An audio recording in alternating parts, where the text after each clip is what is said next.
Hello, everyone. Welcome to The Pitch. I'm your host, Dave Keller. I'm the Chief Market Strategist here at StockCharts.com in Redmond, Washington. It's Thursday, September 15th. We have three fantastic guest contributors who are participating. If you've never tuned into The Pitch, here's how it works. We have three guest experts that are each going to pitch 5 ideas. Could be stocks or ETFs, could be long or short ideas. I think today we have all long ideas prepared for you. They will each have a minute or two to present each of their 5 picks. At the end, you will have 15 ideas, and then we will discuss them as a group. It's usually a lot of fun. It's a great opportunity to learn from some of the masters, but also get some actionable ideas for this current market environment. Here are 3 experts ready and willing to help us out. First, we have Greg Schnell, the Chief Technical Strategist at GregSchnell.com. We have Tom Bowley, the Chief Market Strategist at Earnings Beats, and Larry Tentarelli, publisher of Blue Chip Daily. Gentlemen, it is awesome to see you. Thanks for joining me today. Thanks, Dave. Thank you, Dave. Hi. All right, so here is the way that this is going to work if you've never seen The Pitch before. And as a reminder, you go to StockCharts.com/thepitch. All 3 of these commentators have been on the show before. You can see some of their previous picks and all the others and see what they were thinking at different times. A great way to learn the technical toolkit and see some real experts put it to work. Greg Schnell, we're going to start with you. We're starting with your first pick, and I have to let everyone know before we get started, we have, for the first time in The Pitch history, we have a rare triple pick. We had all 3 commentators who had no knowledge of each other's picks pick the same name, and that stock is Tesla. So you will have a rare opportunity to hear 3 technical analysts pitch the stock in 3 most likely a little different ways. So Greg, you get the floor first. Talk us through your chart of Tesla. Well, one of the things, clean energy is doing really well. So I like the backdrop for the industry group, and Tesla is obviously the flagship on the electric vehicle side. But the chart is kind of where I focus, so I don't really get involved in the factory outlet or the factories they're building or anything. Just looking at the data. What I like here is Tesla is setting up with a higher low, trying to make a higher high, moving above the 200-day moving average. Now that really needs to succeed. That's a big deal for me. I really like the PPO momentum indicator bouncing off 0. That's one of the more bullish signs I'd like to see. I don't want to see what happened in January, where it basically started to bounce and then rolled over. Yeah, right there. That's not what we're looking for. So we're testing this prior high from August, and if we can break out through there, I think Tesla gets a little bit more bullish. Now the relative strength is in purple in the background there, and if you look on the left hand side, that's the scale. So anytime that I have a relative strength, it's always in purple. But the idea being here, Tesla's breaking out to new 5-month highs in relative strength, so that's pretty bullish. And the black line overlaying that is the scooter ranking, and what the scooter ranking does is it actually puts a percentage ranking compared to its peers. How many stocks is it outperforming against?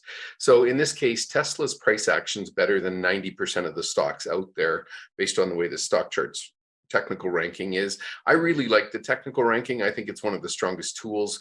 If you're looking for strong stocks, I either like them when they break above 25% or break above 75%. I prefer not to play them when they're in the middle. But anyway, what I like about Tesla is everything's trying to push up on the right-hand side here. I think a real big question mark for us all will be if the market holds up here, because I think Tesla, even Tesla has highs January 1st, March 28th, August 12th or 16th. So all of those highs are consistent with the highs in the S&P 500. So unless the whole market can go higher, I expect Tesla to probably struggle a little bit here, but I'd have it on my watch list for the next thrust if it doesn't break out now. That is a great start, and you touched on a number of different technical approaches. When we get a little later into the Q&A, we'll probably want to chat about a couple of those in a little more detail. That's a great kickoff. Tom, talk us through your take on Tesla. We're starting with the automobile chart here, the automobile index, right? Yeah, first, I just wanted to say what a brilliant pick that Greg just made on Tesla. Didn't know he had it in him, but that was a superb pick. So let me give you my take here. Number one, for the most part, what I look for in going long on stocks, obviously we want a good market, and that's a little debatable right now with what we've got going on in the market. I'm sure we'll talk about that in a bit. But I do look for relative strength in industry groups. I like to see where the money is rotating. And right now on this automobile chart, as you can see on the right-hand side in the top part of the chart, you can see that the automobiles not only are moving higher and have been moving higher, threatening a breakout above the August highs. And that comes, by the way, with the S&P 500 pulling back and nearing a key support level at 3,900. So autos really are not going down with this latest pullback in the market, which I find to be very bullish. I think there is a lot of rotation into this group. And then in the panel just below there, you see that automobiles relative to the S&P 500 since that June bottom rank second out of 104 industry groups. So I tend to break the market down. Back in mid-June, I kind of thought the market had bottomed and starting more of a bullish phase. And I still believe that. And so I break it down and look to see what is actually leading this move since that mid-June low. And clearly automobiles right up there near the top, trailing only the renewable energy group. So if you go to the Tesla chart specifically, when I look at that, especially this week, Tuesday we had that big down day. We had a gap down, then we saw selling all day long.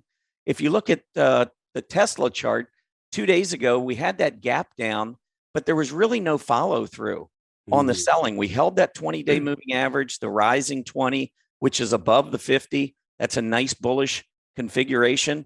And that bounce, I've kind of circled that, but also look at the accumulation distribution above. There's a lot of money that's been flowing into the stock, especially in the afternoon, late in the day. Stock's been trading at or near its high of the day for the last 6-7 trading days. I find all that to be very bullish. So I like Tesla. I think if the market it does go higher, I think Tesla's starting to show early characteristics of leadership. It's a great summary. Thanks for highlighting the relative strength of the group. By the way, that's a key pointer. A number of the automakers obviously doing pretty well this week.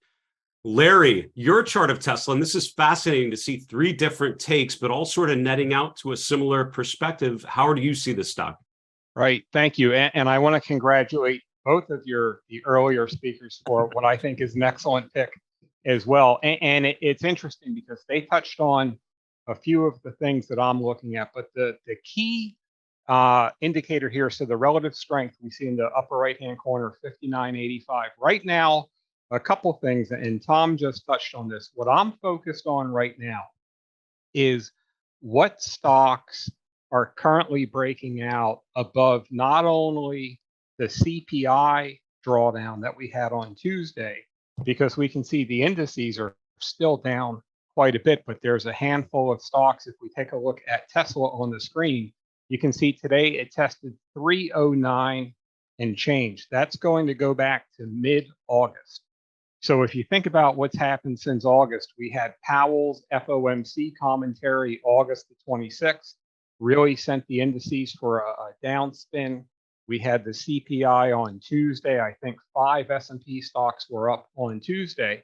And now we've got a stock like Tesla that has erased the CPI drawdown. It's erased the August 26th drawdown, starting to break out very close. If we can get a close over 310 in the next few days, especially today, but if we can get a close over 310, that's going to be a 4-month closing high. A couple other things that I like about the stock. In the NASDAQ 100 of the mega cap leaders, Apple, NVIDIA, Google, Amazon. Right now, Tesla is the only one over the 200-day moving average, recently pulled back to the rising 50-day moving average. And if we take a look at the NASDAQ 100 triple Q, you've got it testing a lower low today. You've got a bearish 2050 cross to the downside. But if you take a look at Tesla, the 50-day is rising, relative strength line is rising. It's trying to break out, very close to a potential 4-month closing high. And if we look at the volume going back to September 1st, the stock has been down 2 days so far in the entire month in what's been a very, very difficult market. So to go back to Tom's accumulation line, I think that it shows all the signs very, very close. If the market can hold whatsoever. I think Tesla is very close to a potential longer-term breakout.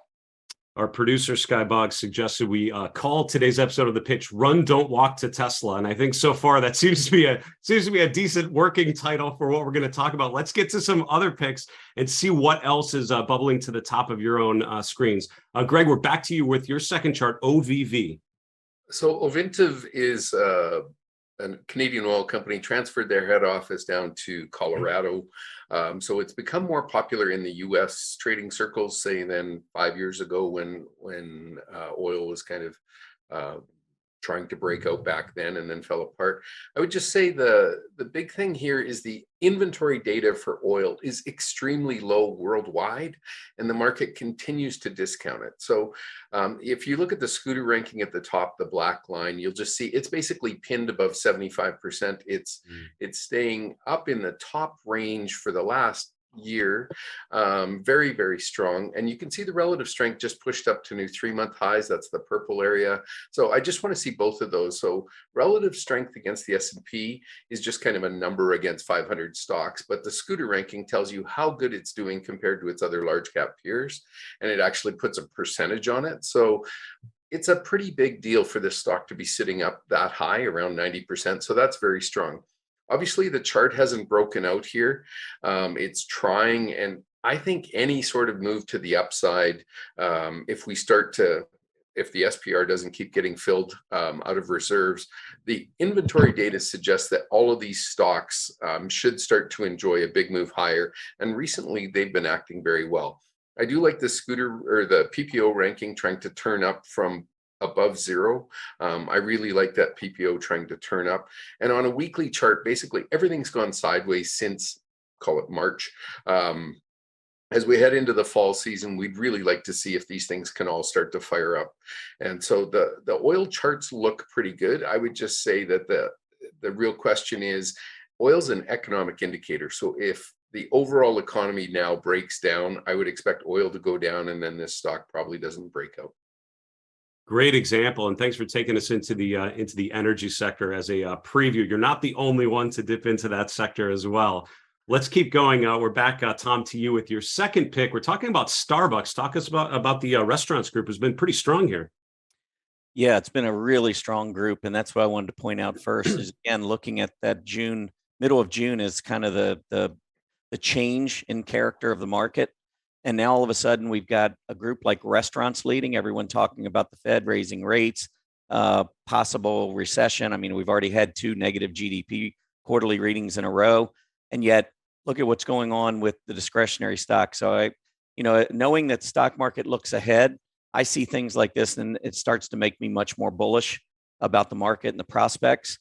Even with the big move down on Tuesday, you can see the restaurants went down, hit that 20-day moving average, and here we are right back up again.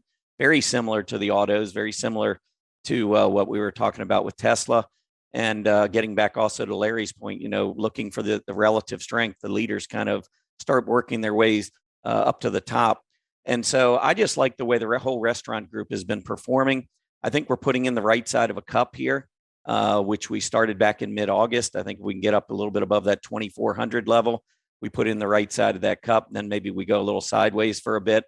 But then again, at the bottom, I'm showing how, unless you look at relative strength, you don't realize, but restaurants are now at a 52-week high relative to the S&P 500. That seems odd when you start thinking about what the Fed's doing. And again, the prospects for a recession. You wouldn't think restaurants would be your leader or one of your leaders, but they rank 13th out of 104 industry groups over the last 3 months. And I'm seeing more and more momentum in that group. So if we switch over to the Starbucks chart, that's just a leader within the group. I'll go down and just talk about the relative strength. If you scroll down toward the bottom, Starbucks versus the restaurant group has just broken out. So you not only have a strengthening group, but you've got a strengthening stock within the group. And I'm constantly looking for leading stocks and leading industry groups. And I talked about how the restaurants maybe, putting in that cup and maybe a handle forms. Well, if you look at Starbucks chart, it already put in the cup, it put in the handle back to the 20-day, and it's broken out on some nice volume. So I think Starbucks looks really good technically, the best it's looked in a long time. And so this is a stock that I would want to own into year end. That's a great example. I know when we get to the Q&A, we definitely want to talk about that. It's interesting, given the uncertainty, given the challenges that and the headwinds to the market, consumer discretionary, a lot of interesting charts that are bubbling up. We have another repeat because Larry, you also selected StarBucks. How are you taking, or what's your take on this particular name? I think that Tom brought up a lot of really good points. And once again, I'm keying on the same thing that he's keying on. So if we go to the top of the screen, RSI 6597, one of the leading stocks and one of the leading large caps overall in relative strength. But then if we go back to, let's call it the May lows, then we'll go to June, let's call it June 20th. You can see since June 20th, 69 and change, you've got a series of successively higher highs, a series of successively higher lows. The 20-day crossed the 50-day to the upside back in June. Recent breakout above the 200-day moving average. What I liked to see was Starbucks ran up to the 200-day in the middle of August. It consolidated, which these stocks will often do, consolidated right into the rising 50-day moving average. Had a nice higher range follow-through day.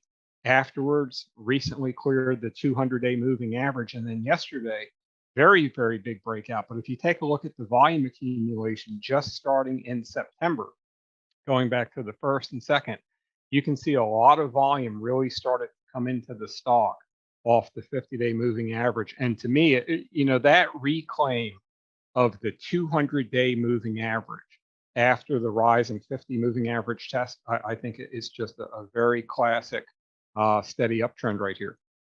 Larry, thanks for dropping some Charles Dow wisdom, higher highs and higher lows, just a nice consistent uptrend. If it was only that easy, I feel like a lot of times it's a perfect example of that part of the technical discipline. Greg, we're back to you with your third pick. We're staying in the energy sector with a name may not be familiar to some, Vista, V-I-S-T. Yeah, and this name doesn't trade a lot of volume, call it 500,000 a day. But the important thing that I like about this stock, look at the scooter ranking, just tucked at the top. It just refuses to let go, and it continues to outperform. The stock is trying to break out to new highs, did it yesterday again, and then, or Tuesday, I think, and then pulling back slightly. I think the real opportunity here is watching the entire group, and as the entire group starts to turn and thrust, this one's really nice. If you look at the purple relative strength, we're pushing up into the top right-hand corner here, and as long as that uptrend in relative strength continues, I think you just want to own the name. It looks pretty good. The PPO is at a relatively high level, around 5%. It can sit up there for a while, so I wouldn't be too concerned about that. I'd be more concerned that if the overall economy decides we are going into recession, then these oil names won't be able to hold up. And a stop under here, I wouldn't let it get much under that 950 level if it can't break out. It's a great example, and an example I think probably many of the energy stocks that have that similar kind of nice rotation to the upside after pulling back in June and July. Tom, we're to your third pick. We're switching gears to the industrial sector. Start us here. All right. Yeah, I think the industrials look pretty interesting. At the bottom of the chart, I just circled that area where the XLI moved to about an 11-month, close to a 52-week relative high versus the S&P 500. This has been an area of the market that I think has just been kind of under the surface because the market has been struggling. But I think the XLI industrials have been performing pretty well. And if you look at the top part of the panel, this pullback, unlike what we looked at with Tesla and Starbucks, this one has actually come down with the market, but it is at that early September low, right at around $92. So I think we're hitting a key support area. We'll see whether or not that can hold. One thing that I don't know if you want to pull it up, we could look at, but if you look at the transports relative to the S&P 500 on a seasonality chart. Oh, wow. Yeah. So if you pull it up, that is a high maintenance request, but I'm going to do it for you. Transports. It's pretty cool. All right. I believe you. Relative to S&P seasonality. And just go back the last 10 years. Yep. So if you look at September, October, and November, since the S&P 500 broke out in 2013 above its 2001, 2007 highs, or 2000, 2007 highs, the transportation group in this September to November period, if you look across, it's been flat. with the S&P 500. If you add up the average return each month, basically you go across to zero. September to November, it outperforms by 4%. The rest of the year, it underperforms by 4%. So this is the kind of the season for the transportation group, and it's within the industrials that have been strong. So, and if you look at a transportation chart, you don't really think much of it. It hasn't really been doing much, but I just wanted to point out this is a season. And if we go on to the next chart, which is Norfolk Southern, first of all, the stock has started to strengthen a little bit from the low that we saw back in July. It's pulled back like the XLI, but it hasn't gone all the way back down to that early September low. So it's just starting to show a little bit of relative strength. I like the AD line at the top, which has been building. I think that even in this weakness, we're starting to see some pretty decent accumulation. And then really, I didn't put this chart out there, but NSC, if you look back over 10, 15, 20-year chart, this has been a really, really strong railroad stock for a long time. And I just think that the weakness we've seen recently, moving down near that price support level around 235, I think heading into this strong seasonal period, I think NSC could be a winner.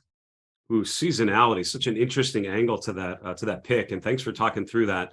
That's a great example, Tom. Larry, we are to your third pick, and let me bring it up here. We've got ConocoPhillips, COP, back in the energy sector now.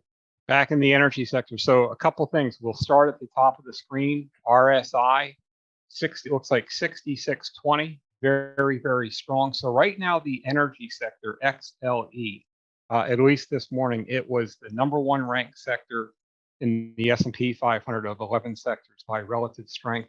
Been very, very strong. ConocoPhillips is one of the top ranked RSI stocks in the top ranked sector. And if we take a look at where the chart is yesterday and today, it's got that same theme. So we'll start with higher highs and higher lows coming off the July low. We can see it's got a very strong uptrend, higher highs, higher lows, holding over the rising 20-day moving average. Recently pulled back in the beginning of the month right to the 20-day. The 50-day is rising, 200-day is rising. And the key thing, once again, what I want to look at here is the markets are very focused on the Fed, inflation, CPI, all of that.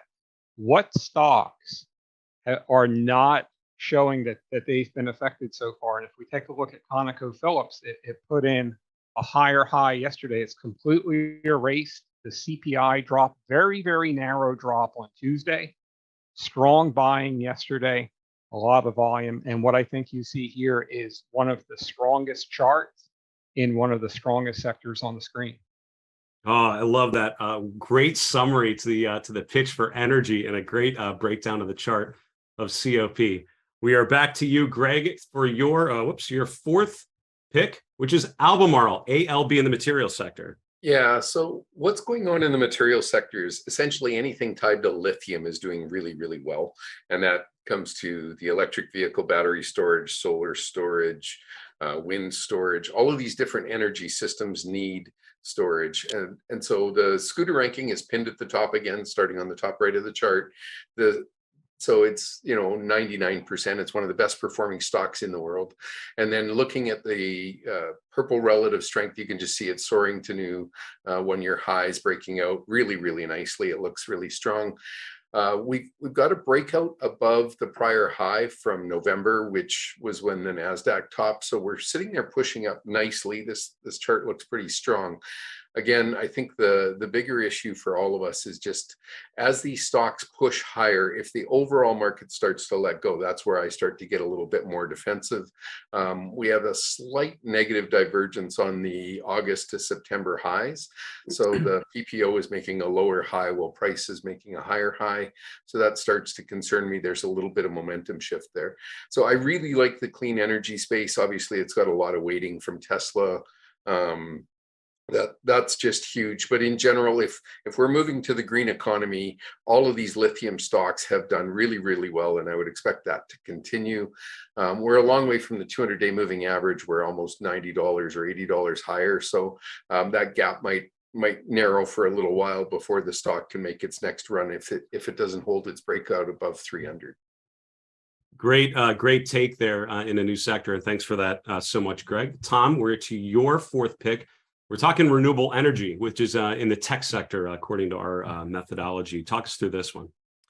All right. Well, first, I mean, this is the strongest industry group since that I pointed out that July. That's kind of where everything really broke to the upside on renewable energy. But looking back over the last 3 months, it's actually the number one industry group out of the 104 industry groups. So if we're looking for leaders, this is clearly one of the areas that you want to look at. I'm a momentum trader, so I'm not looking necessarily for something that's going to be great for the next 10 years, although I do think this is an area that is going to have its ups and downs, mostly ups.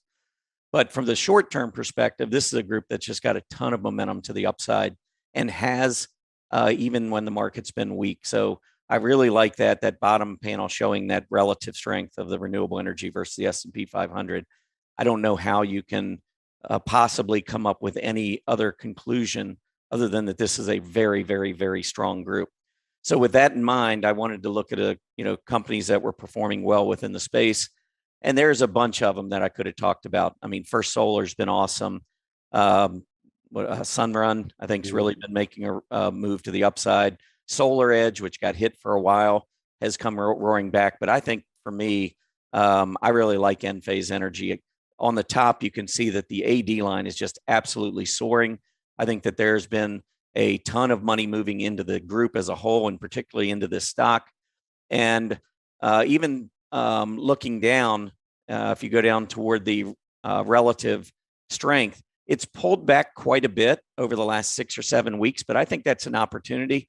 I also think that, following relative strength, one of the things I've noticed over the years is that when you get a relative strength leader that has been rolling for a while, and then it goes through a period of consolidation like Enphase did during the month of August, normally you're going to see that relative weakness for a period of time, but we are still on a relative basis way ahead of where we were on Enphase 6, 8, 10, 12 months ago.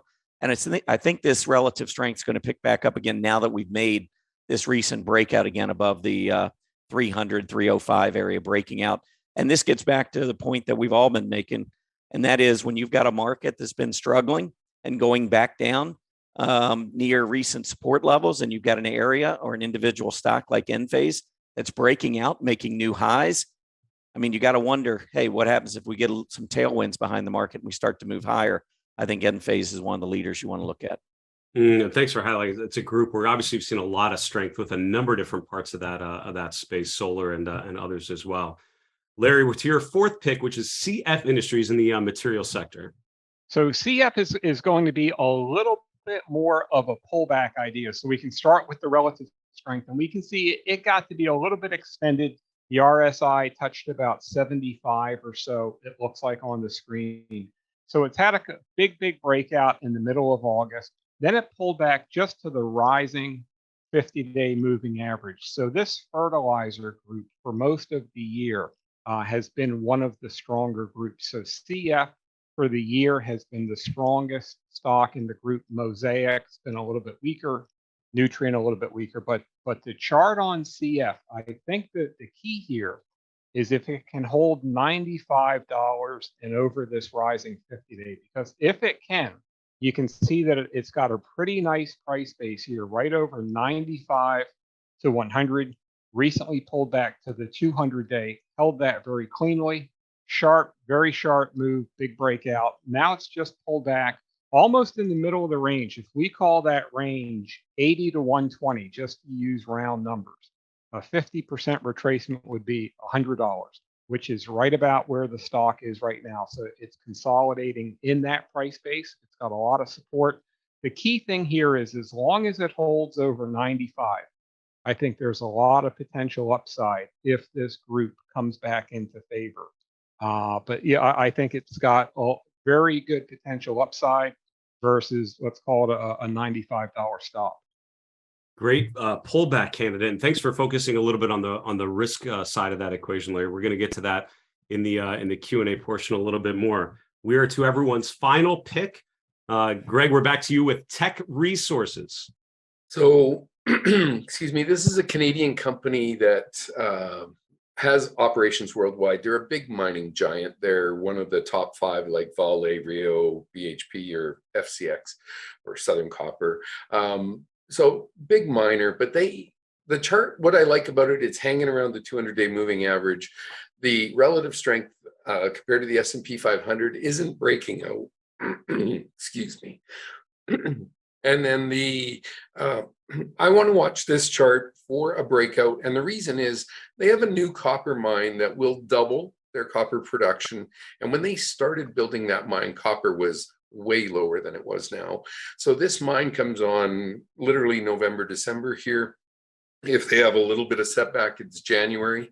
But I'm looking for this chart to, if you're doubling copper production into this renewable energy theme, this is a great chart. A friend of mine named Chris brought it to me, but it hasn't done anything since February. Really, it's sideways since the beginning of the year.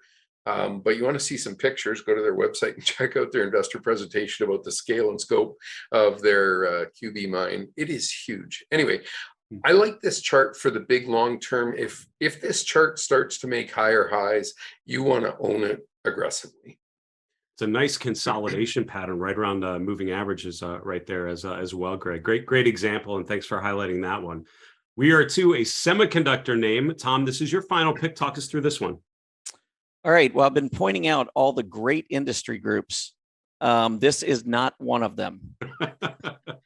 I'm bullish, but I'll tell you, when I think and I try to look objectively at the market, this is the one group, maybe along with software and perhaps a couple others, internet comes to mind as well. These are groups that normally you would see a lot of money rotating into as we start, move back to the upside. And we have not seen that. So if there's something that gives me a little bit of heartache at night about having called the bottom back in June, this is one of those groups. Now, the good news is I actually like what's happening today as I'm looking at this, where we went down intraday and took out that initial support line, and now we're coming back up. I love to see these false breakdowns and then recoveries in the afternoon. Of course, we still have a ways to go. We're recording this during the trading day. But if we finish strong on semiconductors, this could be a fairly significant short-term bottom here. But moving on to the stock, because I don't really want to talk about the relative strength of semiconductors, because there's really not a whole lot for me to talk about there. But I wanted to look at one of the stocks within the group that I do think is performing exceptionally well, and that's Wolfspeed, WOLF. Their earnings were spectacular. If you look at the volume that came in with their earnings, not only do you get a gap up, and a lot of times you get gap up, and you get a lot of folks, jumping in at the open. And you've got market makers on the other side. That's why we see so many gap fills and so forth. When I see a stock like this gap up and literally just take off from that opening gap back in mid-August, moving straight up to, from $86 before the gap all the way to 124, a little more than a week later, it's just telling me there's a lot of demand for the stock. And if you notice when it pulls back, it came back almost right to that 20-day and very close to the top of gap support before turning up again. And again, you've got the stock market pulling back, semiconductors not performing well. And if you look at Wolfspeed, look not only at the price action, but look at the AD line going straight up. So I look at this as a solid play within a group that could be bottoming. And if I'm right about the overall market having bottomed in June, my belief is we're going to have a very strong fourth quarter. It's a quarter, a lot of folks don't realize it, but September tends to be a pretty good month for semiconductors. Hasn't been so far, but if we can get moving in this group off of support, here's one of your leaders right here, and a breakout above that 123 area, I think would be really bullish for Wolf. It's a little off-brand picking a weaker group, Tom, but that is a pretty decent chart. And within the group, within semiconductors, certainly an outlier to the positive side. It's one of the better names if you'd stack them all up for sure. Larry, we're to your final pick, which is Snowflake in the technology sector as well. Talk us through this one. Snowflake. So this is probably my favorite stock that I don't own. We were talking about this before. I keep waiting. I was waiting for a pullback today, and the buyers just come in.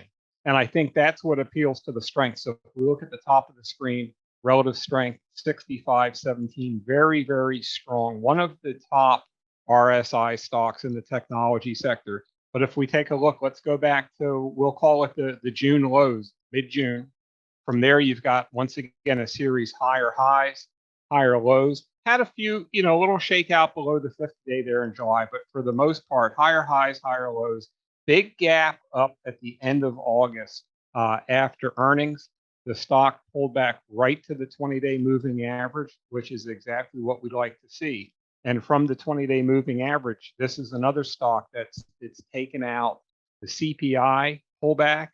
It's taken out the looks like almost the entire Wyoming pullback, but this is a stock that's trending higher, good relative strength, good earnings growth. And if the viewers dial up a chart right now of Microsoft, you're going to see just the opposite. Bottom of the screen, maybe it's over longer term support, but what I want to focus on here is, and I know that this is oversaid, but this truly here is a market of stocks. Because the indices, and I know we say that all the time, sometimes it gets overused, but I think it's more applicable here than really at any time that I've seen in the recent past, because you've got the indices testing lower lows, but then you've got a handful of stocks, the Wolfspeed stock that Tom just brought up, very, very strong chart, Snowflake trending higher. There's a group of these stocks, and I'll tell you what, it's a lot of these software stocks. There are stocks like Toast, which is a smaller stock, Global E Online, but these stocks are showing very good relative strength. And if we take a look on Tuesday, when the entire market just washed out completely, Snowflake dropped about 6% at the open. It closed higher on the day. They bought it up after yesterday's open. They bought it up after today's open, and it's just on any pullback other than Tuesday. I wasn't very active buying anything in that washout, I have to say that. But this is by far the highest ranked tech chart on my screen, especially on just any type of consolidation. There's a lot of nuggets of investment wisdom in your comments right there, Larry. And I love just that what you implied was basically it's always a good time to own good charts, which is one of the things I always like to tell people. And this Snowflake's one of those examples, like forget everything you know about the broader market. This is right. A chart that clearly seems to be rotating from going down to going higher. Those are the types of charts that tend to work. Great. Thanks for the little masterclass there and how to think about why to screen, why to look for ideas. These were 15 solid picks. Let me review them all for all of our viewers so we can recap what we all came up with. Starting off, we have Greg Schnell from Osprey Strategic giving us 5 ideas. 1 in the consumer discretionary sector, Tesla. We then go within the energy sector, 2 stocks, OVV and Vista, VIST, and then 2 in the materials sector, Teck Resources and Albemarle, which is a name, obviously in a position of relative strength. We then went to Tom Bowley. We had 5 picks as well. Tesla also on the list for all of us. Also going in the consumer discretionary sector, Starbucks, and highlighting the strength in restaurants, a number of them, Chipotle, others obviously having a pretty good run as well. Then in the industrial sector, I think you're the only one to pick an industrial stock with a railroad company, a Norfolk Southern, NSC. Then within technology, 2 strong charts, Enphase, ENPH, and then Wolfspeed. Finally, we have Larry Tentarelli from Blue Chip Daily giving us 5 ideas as well within the consumer discretionary sector. 2 similar picks, Tesla and Starbucks. And again, I love the indicator, the subjective indicator of how many of our panelists pick similar names. I'm jotting down Tesla and Starbucks as some names to dig into a little further. Also in the energy sector, we have ConocoPhillips, COP, the material stock CF Industries, ticker CF, and then Snowflake, SNOW, with that nice rotation from bear phase to bull phase. Guys, this has already been a really fantastic discussion. I love some of the insights you guys were able to pepper in, and just in terms of how you were finding these ideas. Greg, if I could start with you, because you mentioned a number of times in your comments, about the macro environment. And if the macro environment starts to struggle, then these names, particularly energy names, maybe materials would certainly start to potentially struggle as well. We're looking at my chart of the S&P 500 here. What would you sort of prescribe as how would you analyze the likelihood of us having a further retracement to the downside? Are you confident looking at this chart, or are you more questioning the sanity of being all in on offense? What's your take? Well, the way my investment process works is I try to make sure the market is thrusting upward, and I want to be involved when that happens. The problem I'm having here is last week we had a 90% up day. This week we had a 90% down day. And we're heading into options expiration, which is tomorrow. The June low was the options expiration. The July breakout was the options expiration. The August high was the options expiration. So we've got a lot of flickering moments around options expiration that I think are pretty critical. The bigger thing for me is that none of the FANG names, or one of the FANG names, is holding up Tesla, but all of the rest of them are starting to push down and test the bottom of the chart. And again, Tesla made its highs on the days when, you know, the S&P topped in January, May, and August. So those, I think the overall picture is really, really critical. And, you know, I got to go back to, you know, if January's down, then it's good 12 months out. If February's down, it's good 12 months out. If March is good, it's 12 months out. If the first quarter's down, it's good 12 months out. And we're on our 9th month of trying to get that right. And I just say that I think the real problem here is the leadership from the large caps, the mega cap tech names, is struggling. And Amazon broke down really hard. Apple as well. Apple was one of the most bought names on Tuesday, and yet still not holding up. So if you think of the institutional ownership that can't really grab, that doesn't want to own Apple, my concern is that we're rotating into a high inflation environment, which means you want the things that you can drop on your toe, as Dennis Gartman likes to say. The idea being you want something that people really need. Now, materials and energy, I know I'm a bull on that kind of stuff way more often than people who are bulls in technology.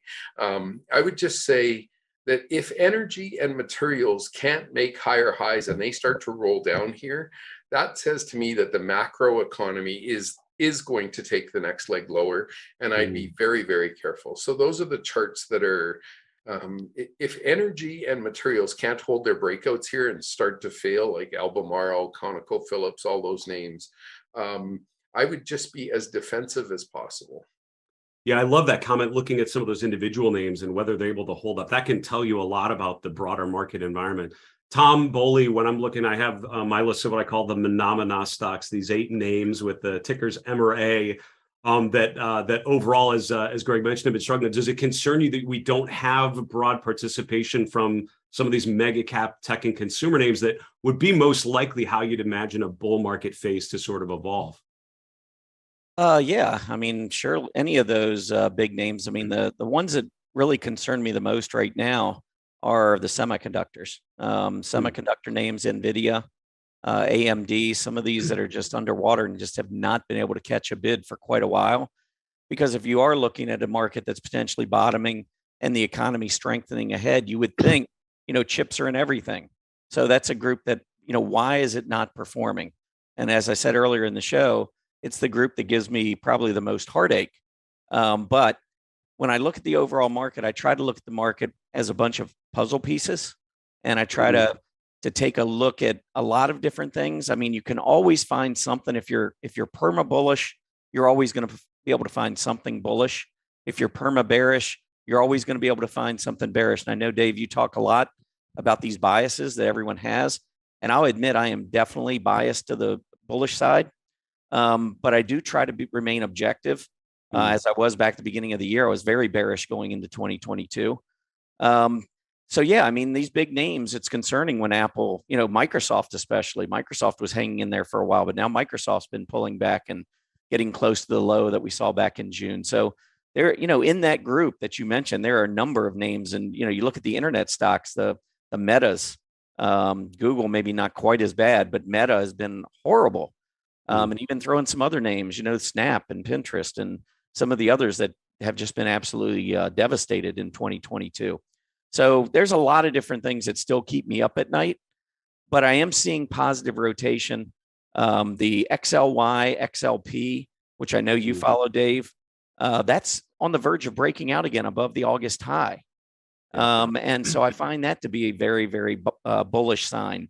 even though the market's been pulling back, you would think, oh, if we're going lower, Wall Street's going to be moving into more defensive areas. And they're not in all cases. We're seeing that in that XLY, XLP ratio trying to break out today.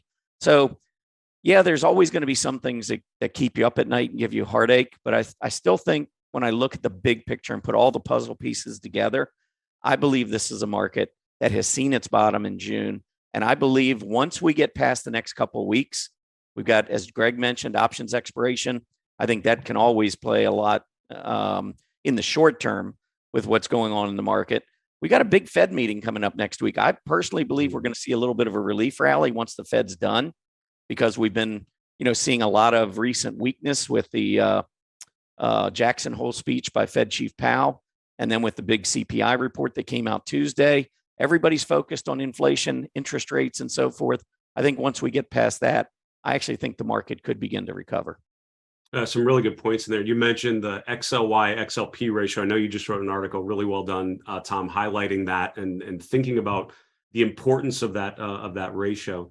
Larry, could you talk us through this particular week? On Tuesday, we had a pretty significant drawdown, that 5% down day, 6% down day on Tuesday. You strike me as someone who's pretty centered and pretty laid back about what we do. How do you manage that sort of drawdown within the bigger picture? How do you stay focused on the long term when that's the kind of volatility we're experiencing? I think it starts obviously first with position management, how much cash you have. So I've got a lot more cash, and we've been basically 50% cash since the war started over in Ukraine at the end of February. And obviously with the S&P below the declining 200-day moving average, it makes it difficult. But no matter how much cash you have, we still have positions. And when you have a day like Tuesday, where there was only 5 S&P stocks higher, it makes it difficult. The other two speakers brought up a lot of very good points. A couple things I will say. As of right now, 225 large cap stocks are positive year to date. So even though we've got the S&P in a downtrend below the declining 200-day, we've got triple Q, NASDAQ 100, 225 stocks are higher year to date. I can't overemphasize the importance here, I think, of single stock selection. That chart that Tom brought up, Wolfspeed, if you compare that Wolfspeed chart to the NVIDIA chart, it's two separate worlds. And what the market has done right now, and what I see fund managers doing in this positioning, is not all stocks are being sold. We've seen that solar group is very strong, Albemarle, the lithium names, the clean energy names. I think my view is I want to stay with a lot more cash right here, over 50%. I don't want to try to be a hero, but I am focused on these select charts, the charts that we brought up. I've got a position in Tesla. Wolfspeed is very, very high on my watch list right here. I think another thing that's constructive, we all know about September seasonality. But what the gloom and doomers don't bring up is that historically October, November, December, January seasonally are historically very strong months. Now, every market is unique. This is a different set of circumstances than last year and 2 years. So obviously we have to focus on the current charts. One thing that I think is constructive, two things. There is risk in the indices, no doubt. But treasury yields recently broke out to a new high, and the S&P 500 is still 250 points above where it was the last time treasury yields were at 345. The Fed funds futures right now, they're pricing in 4%. The S&P is a lot higher than it was when they were pricing in 3%. So the S&P, as weak as it's been recently, it's really sustained a lot of body blows, and is still 250 points higher than where it was in June. So I think that there's a lot of potentially constructive things on the forefront, but I want to continue to stay more defensive for now. Select positions, a lot of cash. And it's amazing, given all that, even assuming all the challenges that are out there, you guys have all seem to identify some constructive charts despite the potential headwinds. I think that says a lot. You mentioned seasonality, Larry, and Tom, if I could go back to you, you talked about seasonality with transports, and you implied it with a number of those things. We're sort of entering into that seasonally strongest part of the year, right? Sort of October into November and December, particularly. Can you just talk a little bit about how seasonality plays into the bigger picture, right? I mean, where do you weight that along with other things? Is it more important or less important than other inputs? And how do you reconcile charts that look negative, but the seasonality is strong? Like, how do you sort of think about those issues? Well, for me, seasonality is a secondary indicator. I'm not going to buy and sell stocks based on seasonality. But if I'm looking at the market and I believe the market's going to go higher, and I'm looking at a stock or I'm looking at an industry group, I will look at seasonality to see if it provides me a little bit more confidence in the trade. So if I like the look of, say, Norfolk Southern or Tesla or whatever, and I'm thinking about putting on that trade, if I happen to look at seasonality and I see that it's setting up nicely, heading into a strong seasonal period, then it's just going to give me more confidence for the trade. And maybe that's a bad thing. Maybe the trade, maybe it's not a good trade. Maybe it's pointing me in the wrong direction. But I use it. I'd say my point here is that I use it as a secondary indicator. I don't look for strong seasonal stocks and then just go out and buy them just because of the seasonality. Because again, many of these stocks, they might have a seasonal trend, but they're not a guarantee to go higher. So I think you still want to come back to the technicals. You still want to look at where the money is rotating and that sort of thing. One last thing I'll say about seasonality, and this kind of goes on to, adds on to Larry's point about October, November, December, January. Since 1950 on the S&P 500, from the October 27th close to the January 18th close, the S&P 500 has risen 62 of the last 71 years. That's a pretty strong track record. It's about 85% of the years since 1950, we've seen the stock market moving up. So I'm going into this period thinking right now, hang on to your life jacket for the next 30 days. And hopefully we don't get swept under.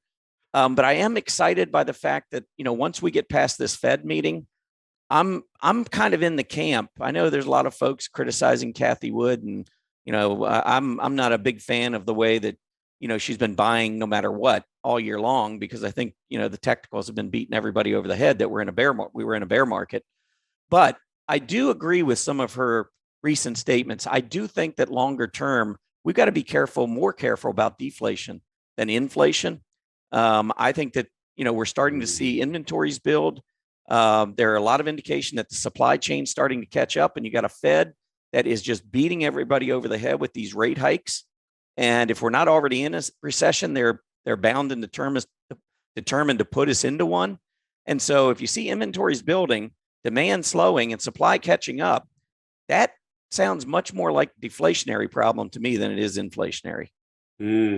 It's really, really interesting. And on your point on seasonality, you asked me when you were giving your pitch to create this one, which is a beautiful use of our seasonality engine, looking at the relative strength of one group versus the broader market and just identifying that consistency. I always tell people it's sort of a headwind or a tailwind. And if you're short a group like transports going into that seasonally strong period, just remember you are fighting a lot of market history that has told you the complete opposite. Those are the great comments in there. Greg, if I could go back to you, you did such a beautiful job a number of times highlighting the importance of relative strength. You often on the top of your charts, all of your charts that you shared today, I believe, had the scooter rankings, which is essentially a comment on relative strength, and then the pure relative strength as well. And you highlighted some of these names where both of those lines were kind of going up and to the right. Can you just comment on why that's an important part of your stock picking discipline? I think the main what we're trying to do, so if you set up your chart so that it doesn't tell you the percentage, if it just gives you the scale, so let's talk about that purple chart area, it will make it look like it's up in the top right, and it could have changed 0.00001. If it basically follows the index. So really having the percentage scale on the left for the relative strength helps a lot. And Tesla, as an example, outperformed by 700%. And, Albemarle was still strong, but not as strong. And maybe Coca-Cola is outperforming, but it might be 2%. So it's that kind of change that I think is important. So scale is really important, understanding what's actually moving and how much it's moving. But the scooter ranking does a good job of making that happen. And the scooter ranking just physically says this is one of the best performing stocks out there compared to all its buddies. And it's based on market cap, so large cap, mid cap, small cap. So I want to see both of those lines banging up against the top. And because commodities suck really hard, they go way up and way down. When commodities start to rotate back up, I love them. I really do. That's kind of one of the biggest things for me. So they can be ugly and getting better. Now, that said, gold chart has been ugly and refuses to get better. So that's probably the biggest issue I have on relative strength. I don't know if it's I do want to talk a little bit about the QQQs if we can, or do you want to do that later? No, we have just a minute. Go ahead. Okay, so on this QQQ chart, what I don't like is the relative strength of the NASDAQ is underperforming the S&P 500. The stock was holding above the black line, the 40 or the ticker was holding above the black line for years. It's now struggling to get back through that. We failed to get through the 40-week. Now we failed to get through the 10-week. And this 3-week test was big to me.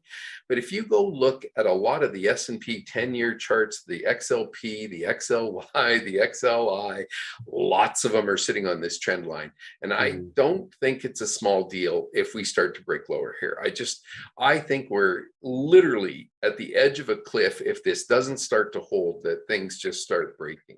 And I don't know if the earnings season coming up is going to do that, but I don't like my PPO rolling over below zero on a weekly chart. That is just like the kiss of doom for me. And until that really starts to pick up glory, I'm struggling to get bullish. So this is the last 3 weeks I've been really focused on it. I was very bullish. I got bullish, got stopped out on most of my stuff. I just want to say that if these long 10-year trend lines break with the Fed doing what they're doing, we shouldn't be shocked. This has been awesome. And we have so many potential issues coming up with these markets to the upside or the downside. Options expiration tomorrow, as you mentioned. We have the Fed meeting next week. We have seasonality. This is a really good time, folks watching, to be digging into the charts and really focusing on the message of the trends. And guys, thank you, all three of you, for highlighting just the importance of strong charts in any market. You gave us 15 good ideas. 3 of them were Tesla, but overall, they were all really, really strong. And I appreciate it. I want to thank you all so much for giving us some time today. Greg Schnell from Osprey Strategic, Tom Bowley from earningsbeats.com, Larry Tentarelli from bluechipdaily.com. Stay safe, all 3 of you. Thanks again for participating today. Thanks, Dave. Thank you, Dave. Folks, that's a wrap for The Pitch. As a reminder, all of our previous episodes, including some fantastic picks pretty much every month in 2022, you can go back, review them, and see what our experts were thinking at any given point in time. Go to StockCharts.com/The Pitch to access all of those previous discussions. For StockCharts.com, I'm Dave Keller here in Redmond, Washington. Stay safe, be well. We'll talk to you again soon. Hey, Grayson Rose here with StockCharts. Thank you so much for watching. I hope you enjoyed that video.